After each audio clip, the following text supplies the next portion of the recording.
Fi żmien li ġej se tiġi introdotta rata fissa ta' taxxa fuq kera u ċnus ta' djar residenzjali.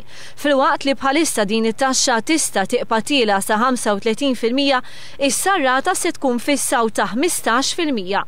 Dan ħabbru d-Deputat Prim Ministru Louis Grech waqt li indirizza laqgħa minn serje ta' laqgħat f'Kastilja bit-tema Gvern li jisma'. Dan huwa inċentiv illi l-ewwel ħaġa biex iktar jiżviluppa b'mod strutturat. Però rridu ngħidu wkoll li għalkemm dan għandu jkun inċentiv li ħajati boost lill-ekonomija, miegħu jrid ikun hemm li din hija marbuta mal-evażjoni tat-taxxa, ovvjament ħajkun hemm penali għal min jinqabad li ħajkun hemm evażjoni tat-taxxa. Id-Deputat Prim Ministru ħabbar li se titnieda faċilità li permezz tagħha l-pubbliku jkun jista' jagħti suġġerimenti, jikkumenta u jistaqsi dwar abbozzi ta' liġijiet permezz tal-internet. L-għanu li l-proposta tidħol fis-seħħ sa' Marzu tas-sena d-dieħla u possibilment anka sa' Diċembru li ġej. Min barra li se jitnieda programm infassal apposta se jkun hemm ir-riżorsi umani allokati sabiex titmexxa din is-sistema. Ma setax jonqos li Louis Grech jitkellem dwar il-Presidenza Maltija fl-Unjoni Ewropea fl-2017. Sar li l-istaff tal-Ministeru fil-Presidenza irid jiżdied b'uħud mill-ħaddiema jwettqu xogħol minn Brussell.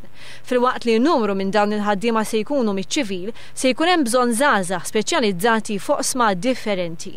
Louis Grech tkellem dwar l-iskema Youth Guarantee. Il-Gvern għal Louis Grech qed jara li tul is-snin li ġejjin jinvesti 2 miljun euro għal din l-inizjattiva.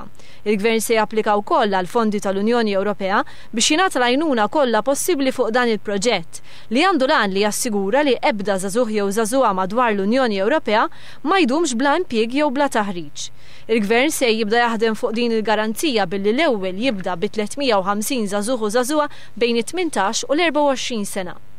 Min-naħa tiegħu is-Segretarju Parlamentari Ian Borg tħabbar li fil-jiem li ġejjin se jkunu kommessi 3,800,000 euro mill-Fond Socjali Ewropew biex 1,400 ħaddiem jingħata taħriġ f'diversi setturi bħal dak tas-saħħa, it-trasport u l-isport. Il-Fond Socjali Ewropew fil-fatt ser ikun qiegħed jikber għal programm finanzjarju li jmiss.